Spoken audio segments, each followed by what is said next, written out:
all days except Saturdays and Sundays. Pero tunguna na siya. Unsay bago gani karon? Nagya po ni siya. Unsay nakabago karon? Na unsay naikuan? Na ay flexi time. dili kanang 8 to 12, 1 to 5. Unsay nakabaguan na karon? No break policy. Ay, no break policy. Right. So di ba taman yun to? Kay no break. Ha? Sugot mo. Mo na siya mga violent reaction nila every time i-mention siya kay no break man na. No break pero wa siya na ingon nga di ta mag-lunch break. Ang no break is for us not to stop the services. Pero dili siya ingon na not to stop our breathing. So mo nga matay man mi ana ma'am kay di man ninyo pa kanoon. So dili na siya ana ang rule on working hours. So all government and officials are required to render 8 working hours a day for 5 working days or a total of 40 hours a week exclusive of time for lunch. Then we also have in the CSC Resolution 91-677 circularized in MC 21-1991 Policy and Government Working Hours for Government Officials and Employees 40-hour work week, 8 hours for 5 days week or 40 hours per week exclusive of lunchtime. So normal working hours is 8 to 12, 1 p.m. to 5 p.m. So we have the core working hours. Determine siya ang core working hours because we also have the flexi time. 8 to 5 p.m. continuously. So rescheduling or shifting of work schedule, that depends on the discretion of the head of agency. So we also have CSCMC 1, Series of 1994, when the head of office in the exercise of his discretion allows government officials and employees to leave the office during office hours and not for official business but to attend social events, functions, and or wakes, interments. The same shall be reflected in their cards and charged to their leave credits. Okay. Ulay pangutana. Ay, ismail naman mo diyan. So, exemption to the prescribed working hours, employees who are in courts, hospitals, and health clinics.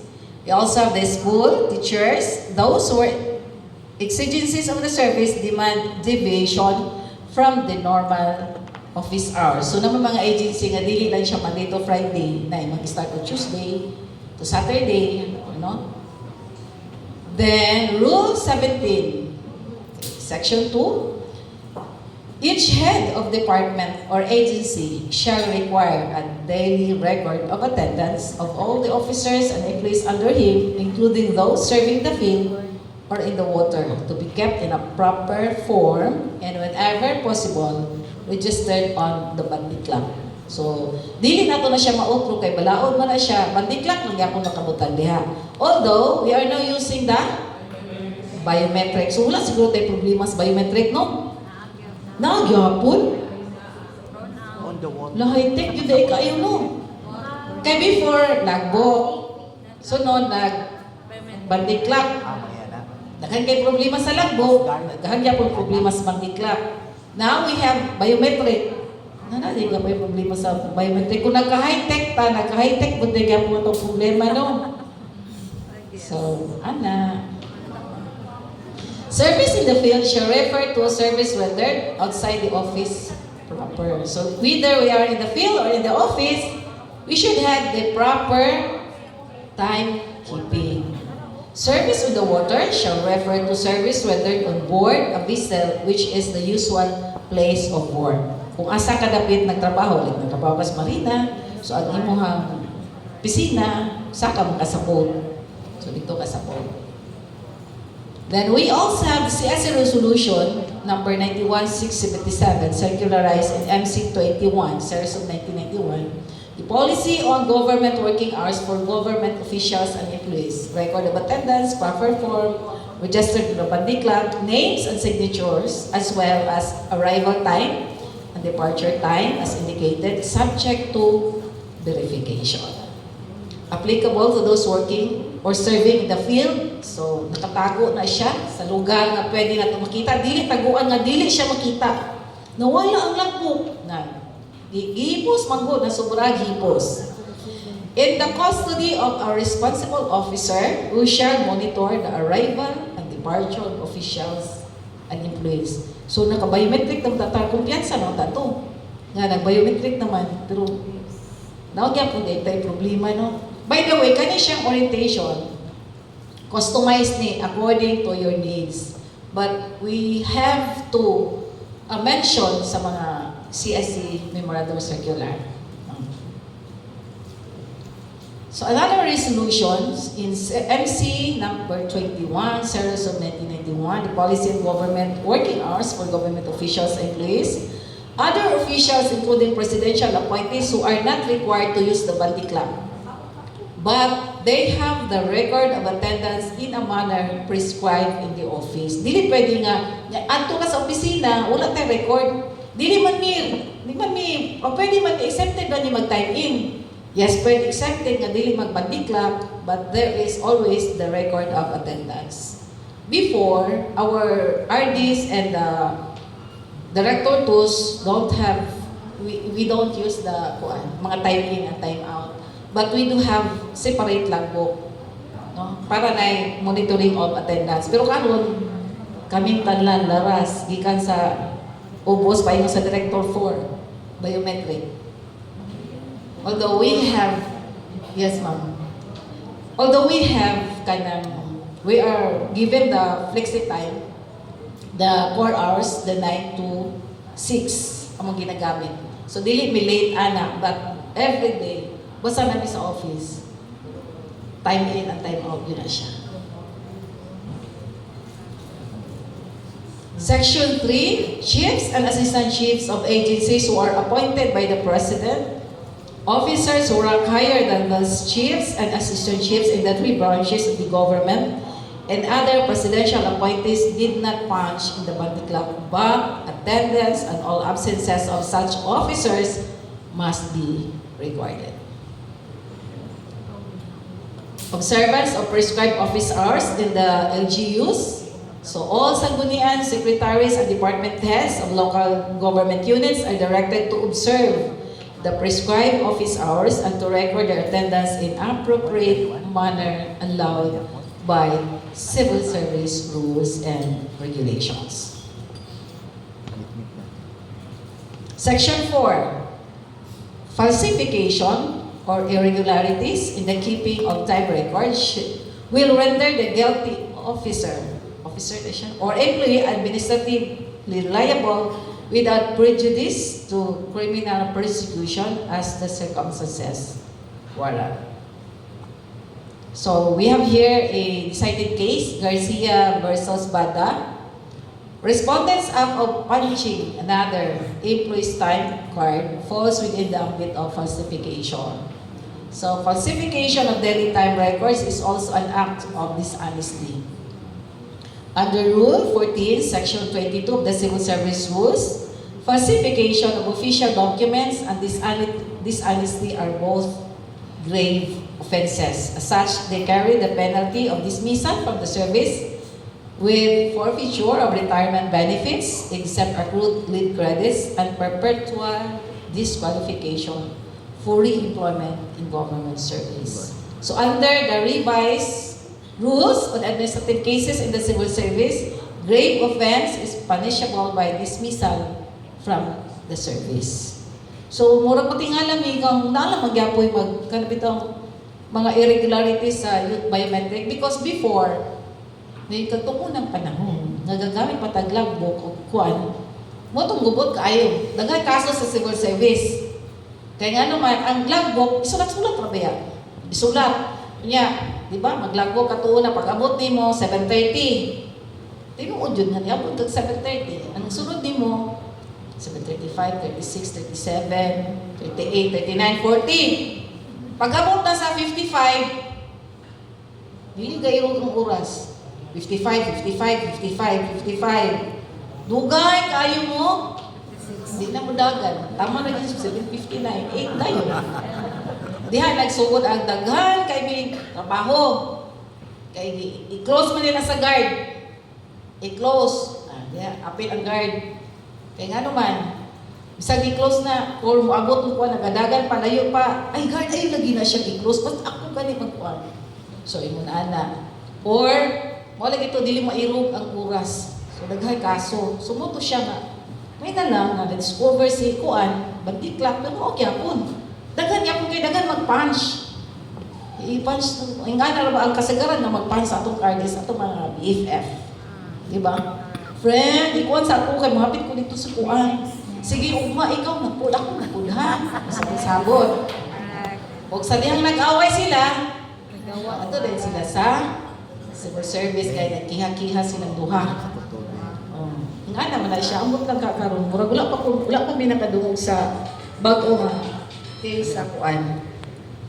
Bago nga case sa biometric na problema.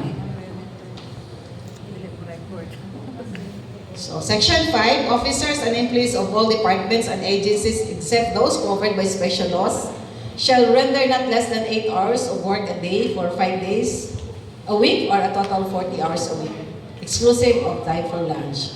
As a general rule, such hours shall be from 8 o'clock in the morning to 12 noon and from 1 o'clock to 5 o'clock in the afternoon on all days except Saturdays, Sundays, and holidays. Kung na may pangutana, just raise your hand lang.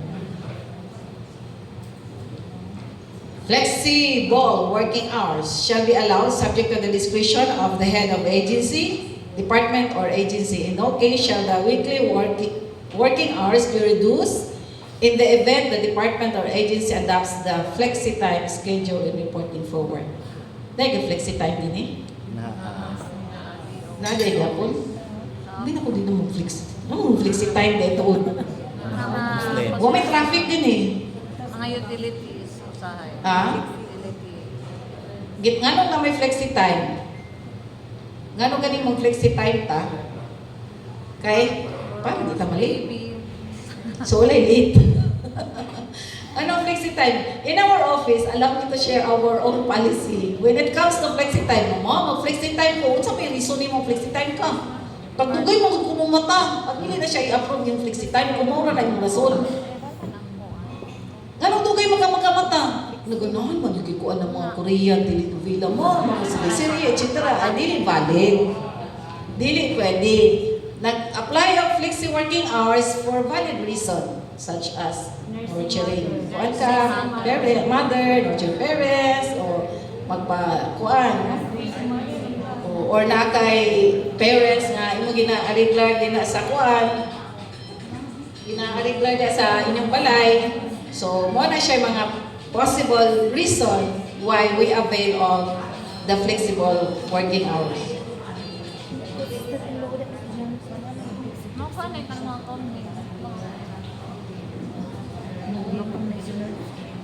So, heads of departments, offices, and agencies shall have the authority to approve office working hours, provided that in such working hours, officials and employees shall render not less than 8 hours a day for 5 days a week for a total of 40 hours. So, discretion na siya sa head of office kung i-approve ang imuhang request for the flexi time. Kaya kanang kumalit ni sa office, kanang itang hapit na ni madisgrasya sa kadagagli, patawag niya na sa office. Nganong sige magkagalit, anak, first off. Layo mo kay amo, ma'am, traffic, etc. Ako mga anak, gagmay pa, etc. Okay, sige. So, ang imong mga late, kasagaran na sa mga 8:15, 8:20, flexi time ka, 8:30. Pag abot nga flexi time, 8:30, malit yan po, 8:35, 8:40. So, it defeats the purpose na flexi time. Kuan, yun, ganahan yun mali. Late comer, din siya, no? Dili ta ng late comers, kaya pag-abot na ito, ignorant nga, we just acknowledge the arrival of the late. Ito mag-late today.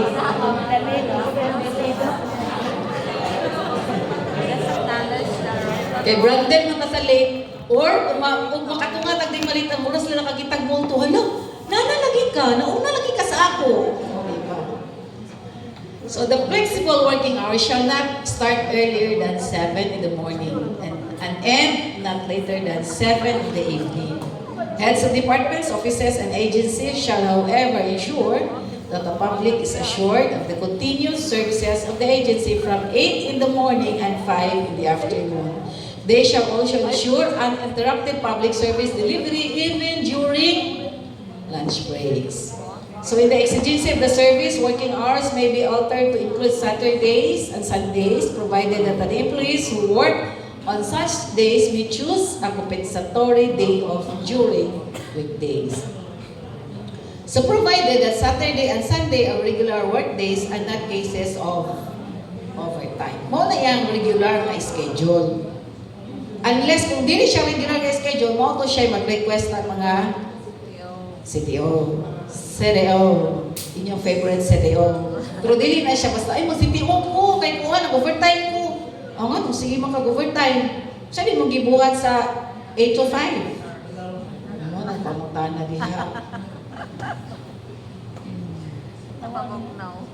So heads of departments, offices, and agencies are enjoined to schedule at their preferred time the conduct of flag raising ceremony every Monday or the next working day. If Monday is declared a holiday or non-working holiday, and flag lowering ceremony to be attended by available employees every Friday or the last working day of each week.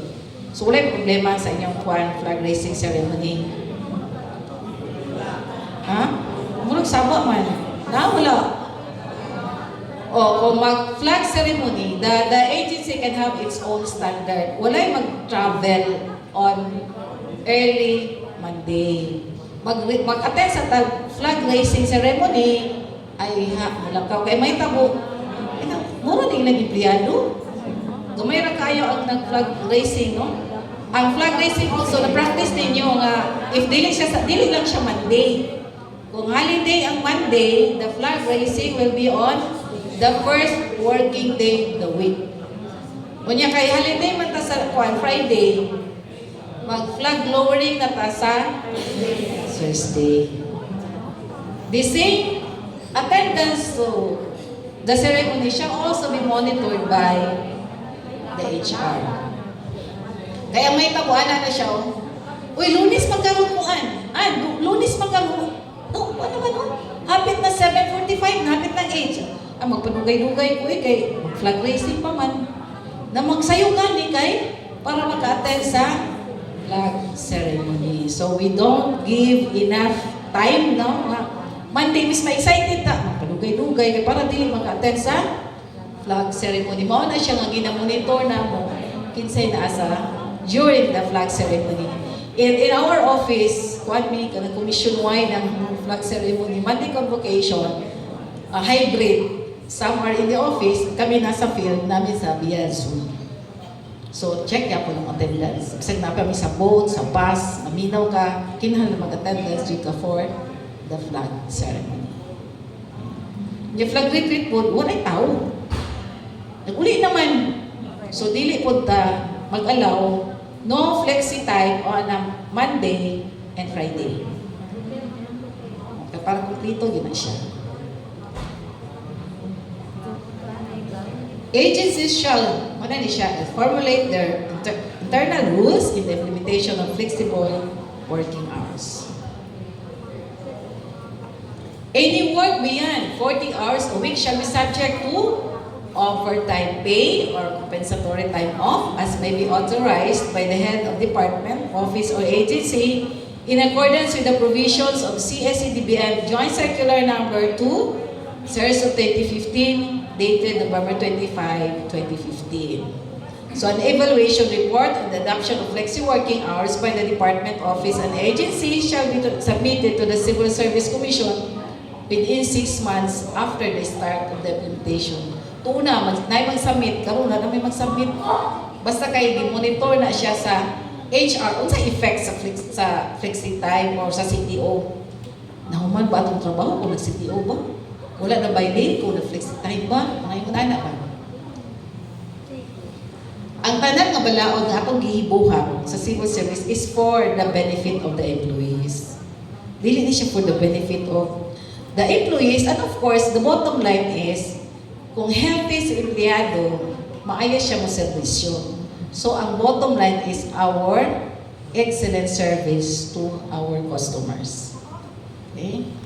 So, now, we have also the case of Yadaw, Gono, flexi-time work schedule. So, according to this case, if an office adopts the flexible time, then an employee who reports for work late must offset the same with the corresponding length of time he was late before leaving the office. Should said employee fail to offset the length of time he was late in reporting for work, then he may be considered to have incurred tardiness. The foregoing situation is premised on condition, however, that said employee reported to work after the regular working hours but before the core hours set by the head of the agency, during Mondays to Fridays, during which an employee is required to be in the office. So an employee who reports after the start of the core working hours shall be considered tardy. In the same manner, an employee who leaves before the end of the core hours shall be considered on under time, and such period of time shall be accordingly deducted from the employee's leave credits. So, ana, naisa na ko ano, ma'am, gusto ko magkuan, apply sa flexi time. Kaya nga nung una akong head of office, tagdugay kay gabi na kay gauli. So, unsa man, mag-flexi time ko ka ng 8:30. Pero, so 8:30 ka, pag sure, kay kung within 6 months na siya, dili na siya yung nga, mag-8:30 ko, kay nga naman, naaman akong head of office, overtiming, niya kung wala. Magsay ka uli.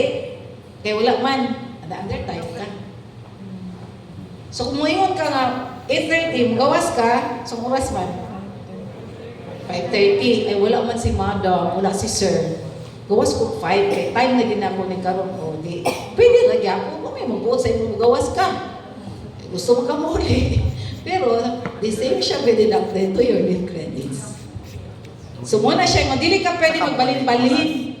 Karon before naman na siya complex, so dili siya nakita sa commission nga di siya effective. Kay pagpagana lang ta full flexi. Basta kay we reach the 40 hours a week. Ang ending, tanong ni mo na yung opisina nga uli sulod. Kaya nagunga sila tanan ng full flexi. Mas may man ang fix within 6 months, pwede kang flexi time. If nakita niyo ay dili man effective sa kuha, uy, kaya dili na ma-address ang ubang nga needs sa akong family. Nasubraan naman nino na 5:30 naman nino ko. So, balik ka. That would be after 6 months. Mag-request na sad ka mo, balik ka sa mga regular time. Or else, dinhi ka mapaingon sa Section B, grave offense. First offense is suspension of 6 months and 1 year, 1 day to 1 year. And second offense is dismissal from the service. That is habitual tardiness in reporting for duty causing prejudice to the operations of the office. Or Section 15, light offense. The first offense is reprimand. Second is suspension of 1 to 30 days. And third offense is dismissal from the service for habitual tardiness. Wala naman kung kahay nakasuhan, no? Trabaho? Wala, no? Kaya nga naman, concern ko ba yung agency sa imo? Kung malita, di ba? Kung madaghan akong late, ikaw mo po datang attention nga nadaghan imong late, reminder lang ni siya. Basi nakalimot na ta nga, ng 10 times in a month na. Usay, malimtang yan nato. Tinuod, hindi na ginataga na trabaho, itong ginatabaho, sus, lunis na po. Excited lang ta every Friday. Pero sa Monday, hindi ta excited. Another one. Section 7. In the exigency of the service or when necessary by the nature of work of a particular agency and upon representations with the Commission by the department heads concerned, request for the rescheduling or shifting of work schedule of a particular agency for a number of working days less than the required 5 days may be allowed, provided that government officials and employees render a total of 40 hours a week, and provided further that the public is assured the core working hours of 8 in the morning to 5 in the afternoon, continuously for the duration of the entire work week. Di ba during sa COVID, lahi atong working hours na may iba nagamit sa Monday to Thursday lang, pero na-extend na lang tayo. Basta kay 40 hours a week. Nasa yung uban, di ba, hybrid. Bisan like mag-meeting, naka-hybrid or during that time nga na yung mga quarantine period, but still, kwinta yun na atong 40 hours a week. Officers and employees who have incurred tardiness and undertime, regardless of the number of minutes per day, 10 times a month for at least 2 consecutive months during the year of at least 2 months in a semester, shall be subject to disciplinary action as amended by MC 34 Series of 1998. One time, nag-orientation ni, alam mo, pero okay naman na siya, ma'am, no? Kung maabot may upuan, 8:01, tama daw sa 8:10. Nagsabot daw sila sa ilang office, nga di daw na siya late. Asaw na itong napangitaon din. Nabalaon nga, nagsabot-sabot man mo, asaw na siya, be. Nagbuot ba sila kaya para mabenefit? Wala yung late. Pero mo magyapon, malit, magyapon. Ganahan yun mag-late-late. Nakurat sila pa yung, ha? Ang ituwan late eh na? Ano na siya? Late ka ayun. Huwag ganyan ang among i-joke-joke kayo. Kaya tungkol sa ka-estricto sa mga opisina ba? For those who are familiar, di ba? Dapat man sa dala ng opisina, magpaligis na lang yun, may kayo para makaabot lang yun dito. Mali. Or maana lang yung, ay, alam-alam ba kayo, ituwan, ba kayo palugay-lugay na lang po, ituwan lang, sayang kayo 1 minute, kayo makakonsumisyon, ay nato, 8:05 or 10, kaya di masakit yung dugan. So, wala na ka-estricto ang working hours or tardiness of office. So, officers and employees have incurred tardiness and undertime, regardless, ay, ibasa ko na nila. Next. Okay. Official business refers to the period that an official employee spends outside the office workstation to attend to work or work-related activities. In addition to compensation, the official employee on official business is entitled to per diem. Tama? Transportation expenses and all other allowances as may be provided by law. Next. Wala lagi mong kapangutana. Feel free to raise your hands. Di sila mangutana kay naman si SDS. Makakatawa may anak ka na kitang sa office, Mom, lagi may problema. Kuha na ni. Sige, para maansira din yung mga queries at dumi sa inyong office. Karoon kay naaman si Mayor, nag-appeal sa orientation. Gusto may pangutana. Wala kayo nag-raise pangutana ba? Pero kuhan, sige pangutana. Tawag, text, anak. Pero wala na siya. Pag na-head of office, babe, kaayo eh. Wala pangutana. Wala pangutana, wala ma. Ngayon, pa dito katulog. Sige, official time refers to the period of the official employee spends to attend to ay basa na nako. By the way, kanang ako na siyang basahon, kaya di man pwede nga dili na ko siya basahon, kaya wala na siya provision sa law. Muna mangutana ko sa inyo. Naman pangutana, just raise your hand. Para matubag natin. Tardiness is defined simply as the failure to arrive at our time set. Lack of punctuality or not arriving time. At a time set, kaya pwede man tayo pili sa flexi time. Is it possible for an employee to incur tardiness more than once a day? Pwede ba? Sa HR, makatubag, anak, kita. Ano man nga, sige tagkalit.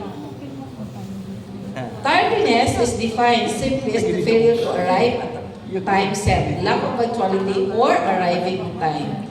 This definition implies that an officer or employee may, in one working day, incur tardiness twice. One in the morning and another in the afternoon. Hence, in just 5 days, pwede siya nga naa siya tardy nga 10 times. So, nasigilag ko siya kalit nga week. So, anak pa lang daan nga week, kung 5 days is straight, 10 na, naka-incur na 10. Tardy. Kinsay magtawag, ma'am? The same shall be deducted from the vacation leave credits. Yes, Ma'am Yin. Kinsay pwede magtawag sa empleyado nga 10 times na siya na late? Or sa school? Kinsay pwede magtawag sa empleyado? Sa teachers? Ang kinsa may kapirma sa NBTR? Principal. Sir, galit ka sa principal? Principal, kung kinsa ang gapirma sa DTR, shall remind the employee nga, uy, late ka. Klaro ha? Klaro? Yes, ma'am. Ay, gusto siya microphone mo. Ganahan ka naman. Isa na Alma Embrace.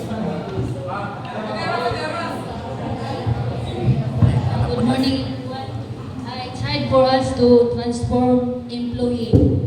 Sometimes teachers ask favor to us. Ma'am, pwede mo exit 3 o'clock. Can we use sometimes our humanitarian to teachers who needs us?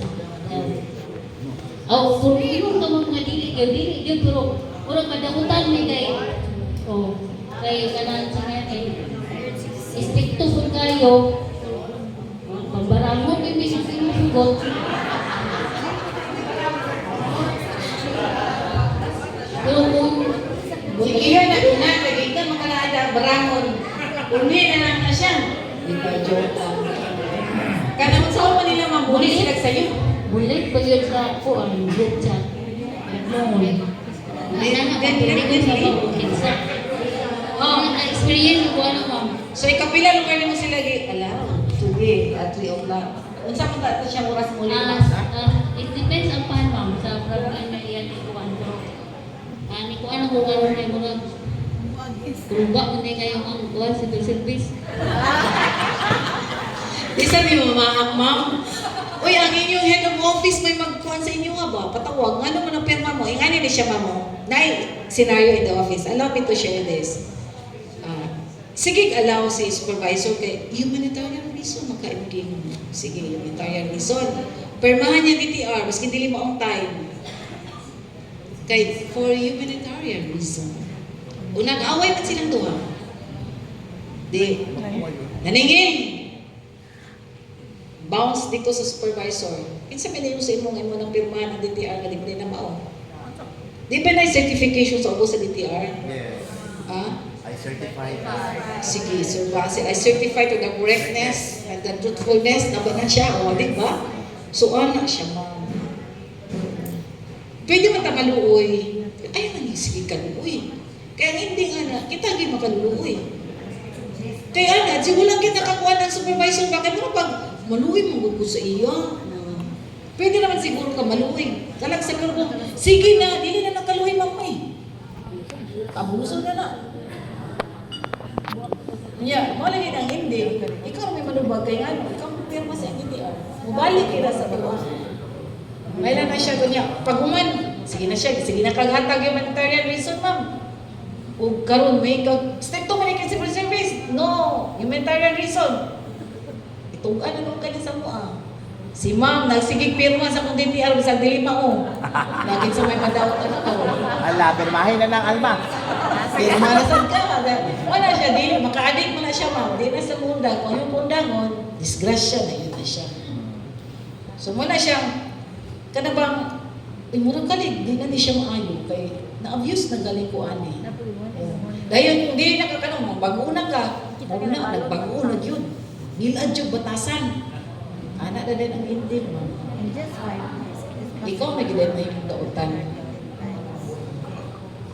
So, pwede rin ito maluluya kung panalagsa. Anak na siguro. For ka na itong very important matter, emergency, pwede siguro yung ilaw, nagpili, magpupwede nga, pero may alam po tayo emergency. No? Mga exceptional cases. We call it exceptional cases. Okay? Pero mas mayroon, alam mo, baunan mo na mo.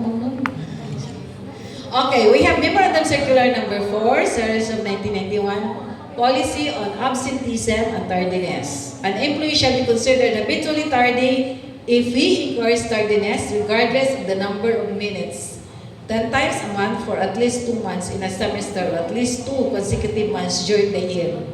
So, naga po may case nga ang iyang late, mga 801, 802, sabi lang mo na, ma'am, uy, gamay lang magkaayo. Na wala pa siya naingon diya nga gamay na. Considered as tardy man na siya. So, hindi ka po nangyo. Sige lang mo, uy, 1 minute lang yun. 1 minute na lang, baliw na to. 1 minute na lang, madaling ako dili ko mangyari mo na siya ma-eliminate ang imong tardiness. 1 minute, 2 minutes na madi ay. No. Another. Frequent unauthorized tardiness, habitual tardiness could either be a grave offense or a light offense under the RACS. Can revise rules on administrative cases in the civil service depending on the frequency of its commission and its effects to the government service as defined by the agency head. Where the position an employee holds not only requires him to report for duty at a prescribed time, but more significantly, the exigency of public service requires it. His tardiness in the office nakakos of prejudice, no, to the government service, taking into account the frequency and regularity of its commission. Labi na ka na bitang mas, kung diin ka mo naging kung diin ka kakinangano, kakawala ka naman inuon. Ay, hanap ka mo, tunga kang humana. Niya, murag na kay pattern. Nailagay na siya, ma'am, kaya nga kung naiyatak sa iyang phone, mawala siya, maliit, pang-absent, mga ngana. Ganun naging ang magkaana, mugi ako na-observe, ma'am. So therefore, na siya pattern. Nga, naging siya. Unya, dami yung sabi itong gibuhat, kaya kita may supervisor, ako na lang ipasagda magkapoy kaysa matanan. That's the price of being a supervisor. The people, di ba? Ang supervisor has a twin challenge. The people challenge and the work challenge. So which is more difficult? Work challenge or people challenge?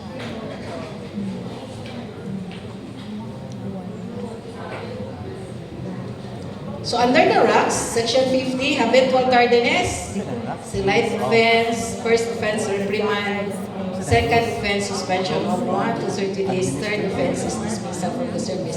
So di na ito maabot sa third offense, nga ito naman siya kung reprimand. Section 50, habitual tardiness in reporting for duty causing prejudice to the operations of the office. Classification is grave offense for first offense, suspension of 6 months, and 1 day to 1 year. Naputol. Okay. It is not correct to say that an employee who enforced less than 10 tardiness in 1 month for 2 consecutive months in a semester has not committed tardiness. The 10 times requirement is only for the purpose of qualifying the tardiness as habitual. Habitual meaning, kabalik-balik, ready ka permi, mura ba? It's a matter of your, kung ba, mo ng regular. So which merits a more severe penalty. Tardiness, even if not habitual, still causes inefficiency and is still prejudicial to public service. Tardiness below the threshold level is not indecorous to be simply ignored. Pero tawagan niyo na ito siya daan. Kaya nga naman, like, kanang nasa civil service, ma'am, gusto na ginamit siya i-terminate na empleyado. Dili man ito na siya basta-basta ma-terminate. Naglabot na ginamong ulo, ma'am. Unsa man na dili na gyud ko ganahan kay dili ka kadisiplina. So unsa may imong course of action, sir? Wala na mo nag-istorya oy kay gahi kay gulo. Nakay wala pa niya to istorya kay gahi gulo. So ato sa people challenge kinahanglan atong istoryahon. Naapo tay record nga ato siyang gitawag, ato siyang gi-counsel, sa ban gibati, naman tayo kuha mata incident report. Diba? So nasa tayo kuan para dili ta basta-basta ba nga ay sus ko magana kong supervisor okay naman na siya. Pero kita di ay dili dita okay. Ikapuya na lang ta, no? Undertime is defined as working time that is less than the full time or the required minimum. This is usually employed by an officer or an employee who leaves and quits from work earlier than the 8-hour work schedule in a workday, in a given workday. This being so, one who incurs an undertime cannot be considered to be time. Undertime man siya. So again, deducted from the BL unless for health reason. But if for health reason, they should be supported by a medical certificate and application. Policy on undertime, the Commission resolves that undertime is not classified as tardiness. So maduha ka, nagtanti ka pa, under time, no? Any officer or employee in course under time, regardless of the number of minutes or hours, 10 times a month for at least 2 months in a semester, shall be liable for simple misconduct and or conduct prejudicial in the best interest of the service as the case may be. So, katong example ni Ma'am ganina nga muna uli, kanang mapwede to siya ma-under time. Any officer or employee who incurs under time, regardless of the number of minutes, hours, 10 times a month for at least 2 consecutive months during the year, shall be liable for simple misconduct and or conduct prejudicial to the best interest of the service as the case may be. So under the omnibus rules of leave, tardiness, and under time are deducted against BL. Tardiness and other time are deducted from BL and shall not be charged against sick leave credits unless the other time is for health reason, pero mag-file ka ng application for leave and supported by Medical medical certificate. Ganahan dahil ka, magkuha-kuha ng medical certificate na wala talang sakit. Diba? Ha? Sa tuyaruin na na. 10 pa man. So again, another for other time, simple misconduct. Less grave offense and penalties. The first offense is suspension of 1 month and 1 day to 6 months, and the second offense is dismissal from the service. So conduct prejudicial to the best interest of the service. Section 50 of the RACS classification of grave offense. For first offense is suspension of 6 months and 1 day to 1 year, and the second is dismissal from the service. Half-day absence is incurred when an officer or employee does not report for work either for the whole morning or the whole afternoon. Consequently, an officer or employee may incur a half-day absence only once in a working day. Kaya kung dili, whole day na gana, leave na gana. No? Otherwise, he would be considered absent for the whole day. And in such case, said officer or employee must file an application for either vacation or sick leave pursuant to Section 51. O, kana bang, kung vacation leave day ka, absent ka ka namin empleyado before. Gusto niya, iyang i-BL, gapon siya nag-absent. Oh, ganun sa ganun siya i-file kung mag-vacation leave ta, should be 5 days prior to the consumption of the leave. Ang sick leave, dili upon submission of DTR. 29 na ba yun? Nalibog na. Upon return to the office. 50% wala na nako na pwede. Nakapalit naman ko ano kato isa. Policy group, pinaka-months after, mao na siya. Actually, ka na mga problema ka na kita mga DTR. Lo, ano man na, dugay, sweldo sa uban. Kaya nga man, anong dugay mo sa mitong DTR nga basic mo na siya. Dili ka na mo sa mitong DTR. Kaya nga nung dili ka na mo sa mitong DTR. Kay? Wala na sweldo. Wala yung puno sa DTR, kaya wala na po dawaton. So, ang style, si supervisor, nagkakapon. Check. Morning na division. Nagsubmit na mo DTR? Okay, sa Monday, ako na basahon. So, complete DTR submitted by the division of Kuan as of today. Pwede na tagaw. Mag-submit ko sila sa iyo. Pero first sa Monday communication. Until that time, nga na, ano na kita mag-submit ng DTR on time. Diba? When we're still new in public service or in our work, update mo kita mag-ibog DTR. Karo na dili na taganan mag-ibog DTR. Mag-submit ng DTR. Ma'am?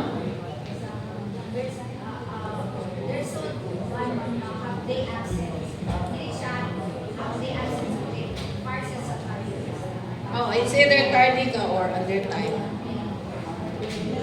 Depende kung asa siya na-incur.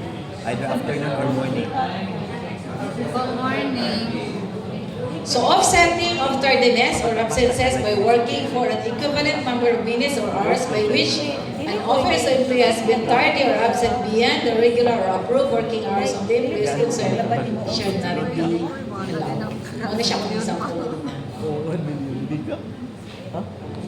Habitual absences. An officer employee in the civil service shall be considered habitually absent if he incurs unauthorized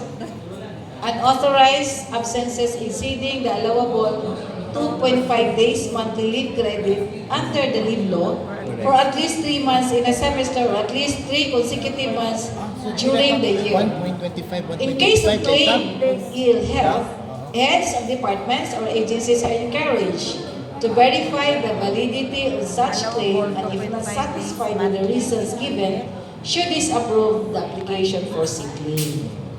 Sige lang sick leave. Or at least 3 Ano sige sick? So, igno din sa among kuan before, no? Katong mga, sa bago pa, kana stricto kayo among kuan, sa mga bata pa. Stricto kayo ang among director. Kung napaiban, mag-file lang kag, ay kay nakalakaw ko gapon, magkuhan ko, pagbalik ni mong file kag sick leave. Sa sunod na pod, kay mo gapon to, kay nakailang importante nga lakaw, file kag sick leave. So, igdumin ka sa among, sige na mo na kag sakit. Kurang dili na galing ka, worth it to work. Di na ka fit to work. Kaya sige masakit. Pwede po nga si head of agency, mangayo o medical certificate. Kaya sige kang sakit. Concern lang po. Si head of agency, mangayo ang tanig medical certificate. Kaya nuwi po ni siya sick leave. Kasi tinuod po nga na sick. No? Oh, may nag-file of sick leave ko sir, kaya nga gilantan, magod ko. Kunya dabi karon kaya nag-post man siya sa Facebook. Nag-ATM man siya kahapon, na nag-bikini siya dito sa Boracay. Pag-report, file of sick leave. Tinuod yung gilantan. Kaya, pero wala din na. Gilantan siya karon kay kahapon, dito man siya sa Boracay. Diba? Facebook pa more. May mula na ba? Mga rason. Kung istriktuhon gini mo, nag-discuss kita niya, 2.5 days, monthly leave credits mo. Usay ka dito maka-inform sa itong supervisor, usay ng office nga mga absenta. Kung tinudon, stricto kayo ang gobyerno. Pero ningon mata, tiyada mo ito sa gobyerno, uy, dili stricto. Na siya.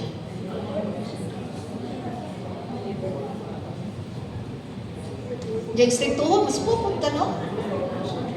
On the other hand, in cases where an employee absents himself from work before approval of the application, said application should be disapproved. Klaro ni siya, ha? Mura man ni kasagaran ng mga query sa office. Now, in the discretion of the head of any department, agency, or office, any government position may be authorized to do a spot check on employees who are supposed to be on sick leave. Mura ginakaluoy ba yan? Kasi sige siya sick.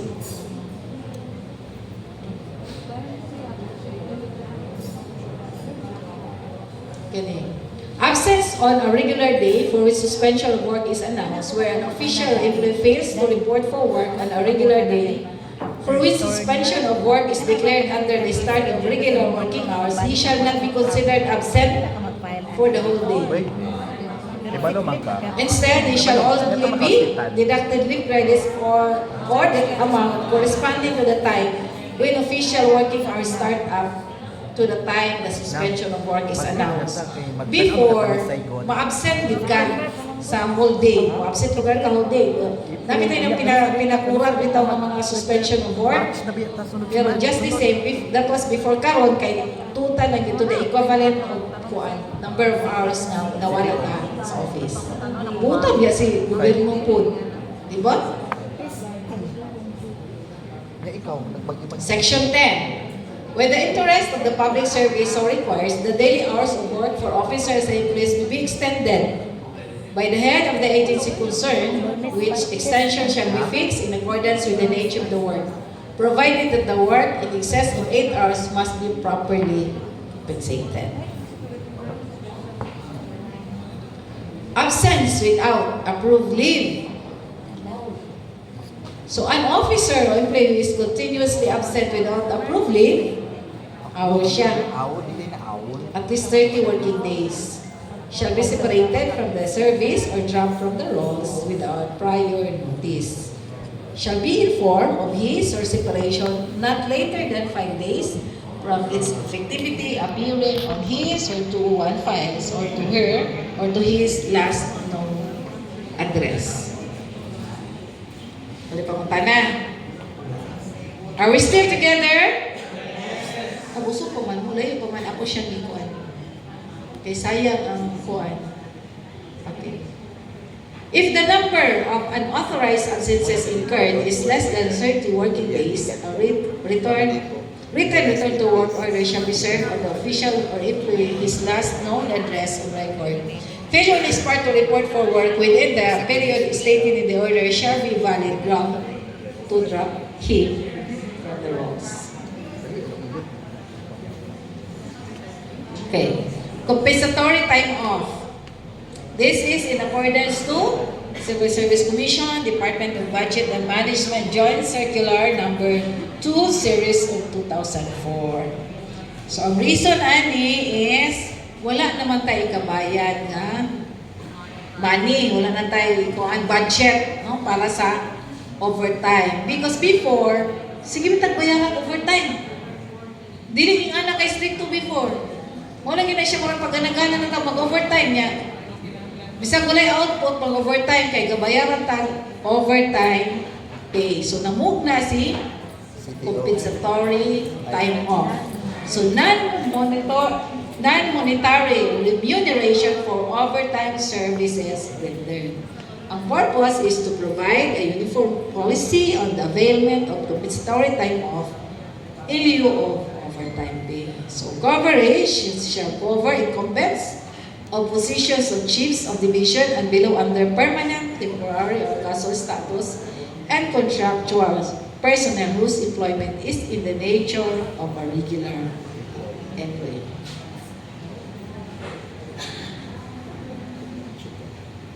Exemption. So those occupying positions whose ranks are higher than chiefs of division. Those appointed to positions in the career executive service, elective officials, and military and uniformed personnel. CPO. Yes. So unsa man na siya? Mga training mo ito. Kaya na? Training sa Seminar. During school day, ay kuan. Seminar. Weekends. May office order man na. Yes, ma'am. Klaro man na siya. Okay. So this refers, COC refers to the accrued number of hours an employee earns as a result of services rendered beyond regular working hours, and all those rendered on Saturdays, Sundays, holidays, or scheduled days off without the benefit of overtime pay. Kung masyado nagyapon siya, bisa dili siya monetary value, at least magamit yung gyapon din mo siya, di ba? Time has a kuan, is irreplaceable under siya sa financial asset. Correct. Hello, ma'am. Hello, ma'am. Yes. I have a question naman. Regarding overtime services, ma'am. Experience na ko ba ito sa overtime ka ng trabaho, no? Scouting. So we cannot hold scouting activities during weekdays. Kaya ato dito sa Sabado, Domingo kay time of task. So manpod sa office nga mag-conduct yun activities.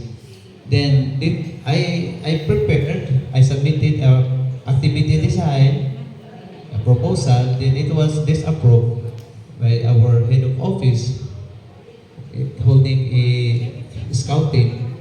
Kay ang bata ra kuno, gamay ra kuno. Scouting is voluntary ra biya ng registration. So wala diya gi-approve kay gamay ra kunong bata nga buhaten. Ingon siya nga dapat daghan 30 ka buok.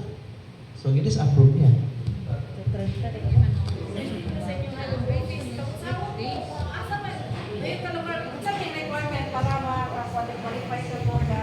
Mag-jamboree. Jamboree lang. Basta mag-jamboree. Wala ka naka-claim, sir. Wala, kay di man siya nga imo bata dalo nimo for imong dapat ipareha na sa whole class ana gid yang kadaghanon sa kadaghan sa bata sa imong giklasihan ana gid siya.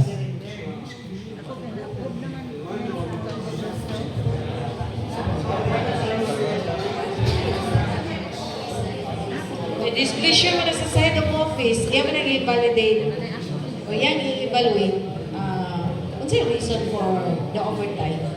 Mao ba na siya daan na practice or kailangan ba nga na ay scouting? Is scouting part of the usual activity? Yes. Kung under siya sa normal, regular workload, si scouting, kaya ang purpose mo ginunta sa CTO, kaya bitaw nagtrabaho kung na sobra na like reporting. Kaya nangayon si COA of report na from year 2010 to 2020. Kana.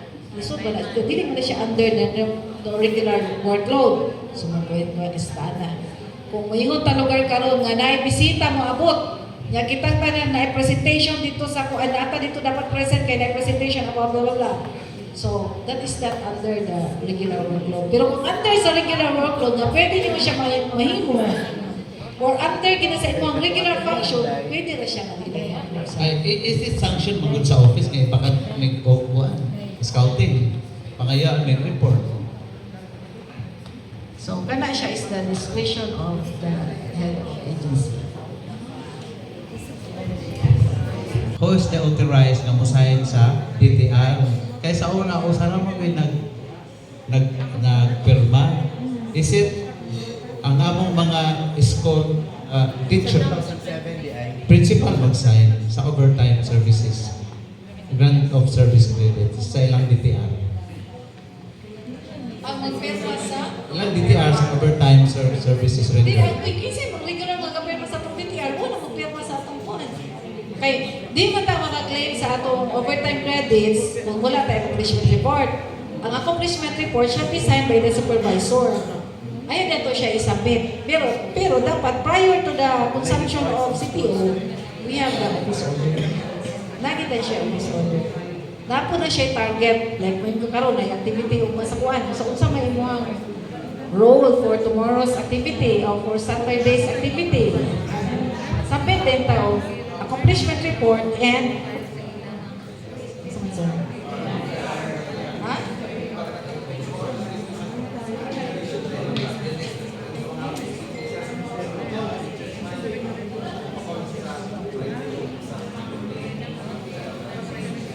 Ay, karoon ko Chinese New Year. Division Office CID.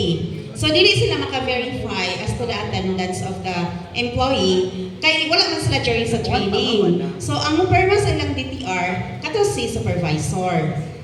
Dili siya ang regular nga principal niya. Pero part siya sa DTR? Ay no ma'am, ang overtime lang ilang pasabot ma'am ka na mag-claim of compensatory time credit, overtime credits, POC. Dili lang sa regular nga sa office hours. So kung kinsa to nag-monitor sa ilang Yes ma'am, kato. atong adlaw, Sila magperma sa DTR. Okay, part man siya sa kanang documents or requirement to claim the C or CTO. So ang magperma sa DTR is kato ang nagpatawag sa training or kung dito sa provincial meet, kung asa siya under ng supervision like kung na-assign siya as cook. So kinsa ang nag-oversee niya nga nagatugid siya sa kitchen kay nag-report siya kay basin sursuroy ra siya. Dili man sa principal makakita sa iya. pero DTR man itong istoryahan. Ang DTR siya be prepared, di ba? 1 month pa na siya. Siguro, accomplishment report. Ay separate man hud ang DTR man for purpose of sales sila og CTO. Okay. Oh. So, kato nagpatawag mo ay magpirma. Inyo man ang internal arrangement. Karoon ninyo kung kinsay magpirma sa gate. Dapat itong game mo na nalin. Di ba may kakita na nga dito mo na siya sa, like, allow me to share. Sa mga flag racing, pag-attend dito sa Cagayan ba? Kay traffic man, so, ang those who will attend the flag racing like mga July 12, kana mga city government, so ipa-claim na sila CTO. Doon sa nang pagkabalo nga. Basi nagabot siya dito sa fundraising ka nang humanap itang activity. So na HR dito magandang. Submit tayo attendance dito sa HR office. Oh. So in your case, dahil mag-submit ng DTR for purposes lang of computation. So kinsa tong nagpatawag, kung ay magpirma dito sa submit ng DTR. Hindi mo natingala ko kayo, DTR kasama mo siya for purposes of CTO. Nandaghan mo kayo sa CTO. Friday holiday. Mapunin siya ang DepEd, mapag kayo ng mga activities sa Saturday.